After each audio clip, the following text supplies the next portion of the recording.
Dave Ramsey, the man responsible for changing the trajectory of our financial lives, but not so fast. Today, I'm going to share with you the areas of personal finance that I think Dave misses the mark at and is costing you and others like you hundreds of thousands of dollars, if not millions. So Dave Ramsey and his infamous baby steps. Yes, those 7 baby steps that on the surface look great and so inspiring, but when you start to analyze the steps, you begin to see how much of a problem they can be. And that's why I thought it would be best for me to share with you how my wife and I, went from following Dave Ramsey and paying off almost $300,000 of consumer debt to now following our own path and being very happy that we did. Now, if you don't know who Dave Ramsey is, well, basically he's a personal finance expert. And yes, I'm gonna call him an expert because when you talk about money for as long as he has and helped so many people as he has, I think it's appropriate to call him a personal finance expert. But experts are not perfect and sometimes they get things wrong. And I,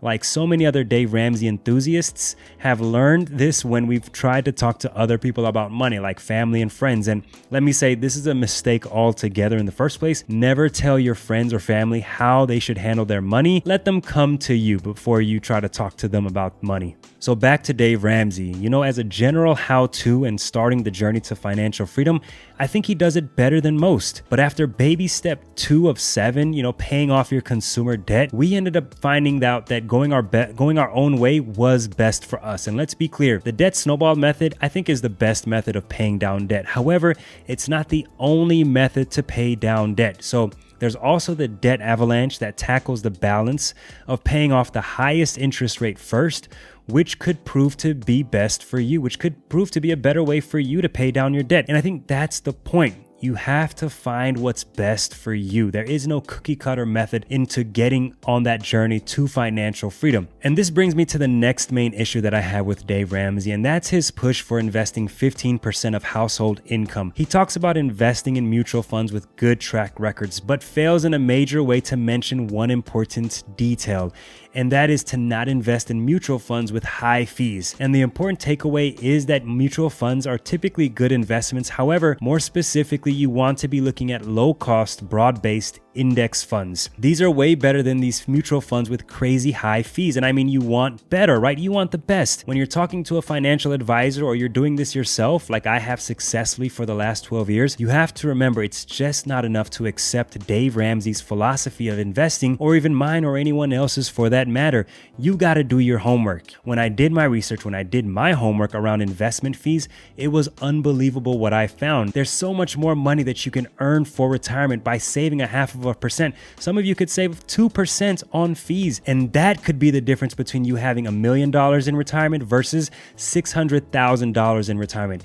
Yes, that's how much fees make a difference, and that's for someone saving $200 a month over the course of 40 years. Now let's back up on the baby steps and talk about baby step 1, saving $1,000 for an emergency fund. $1,000 for some can barely cover a month of expenses, and for others, $1,000 could very well cover a couple of months of expenses. Personally, if we were starting over again, my wife and I talked about having at least a month's worth of expenses, whatever that number may be, as an emergency fund. I think that is more appropriate. You can't just put everyone in the same bucket as $1,000, right? Because that amount could mean something different from one person to the next. But 1 month of expenses, however, across the board, in my opinion, is a better way of handling this first step, and one that I have found to be a better way of handling emergencies and not keeping folks from doing other important financial actions like saving for retirement, investing for retirement, and paying down debt. Now, don't get me wrong, having an emergency fund is very important. For you, $1,000 may be that number,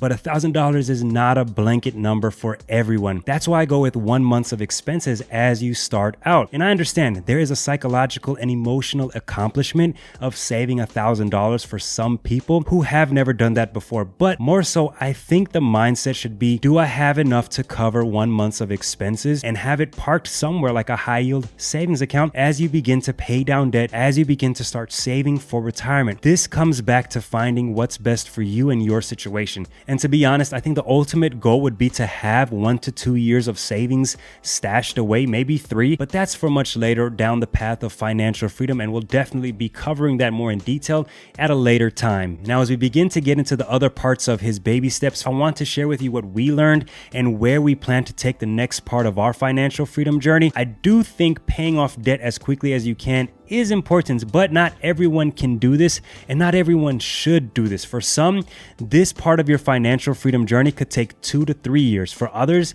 it could take 9 to 10 years. And I say this because I'm a firm believer in starting your investing journey as early as possible. Start building that wealth as soon as you can, because you want to take advantage of this phenomenon called compound interest. You want to experience some bad markets. You want to experience some good markets and get a little bit of exposure to what saving and investing for retirement looks like. And to be honest, if I worked for a company that's providing a match to my retirement contributions, guess what? I'm going to take full advantage of that match, even if I was in debt. Yes, I would do that, because that's free money that I would be wasting if I was not otherwise investing in my 401k or 403b. I strongly disagree with this notion of putting off saving for retirement while you pay down debt. For many folks who can contribute to tax advantage savings account and don't, like I said, are missing out on the opportunity to build wealth for the future. Of course, I still believe in being aggressive with debt, just not so much where you are sacrificing saving for retirement. That's the key. Just be real with yourself and decide what's more important for yourself, for you and your family. Paying down debt as quickly as possible so you don't save for retirement, or start saving for retirement with a little bit here and pay down debt quickly. It just may be a few more months, but at least you will have built up a nest egg along the way for yourself.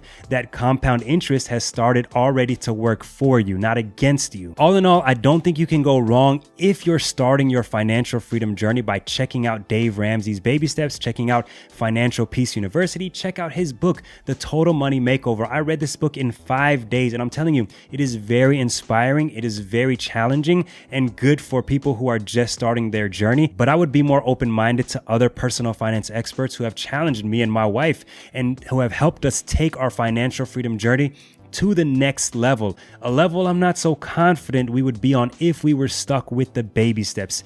You've got to expand your resources for personal finance education, and I think you'll be happy that you did 10, 20, 30 years from now.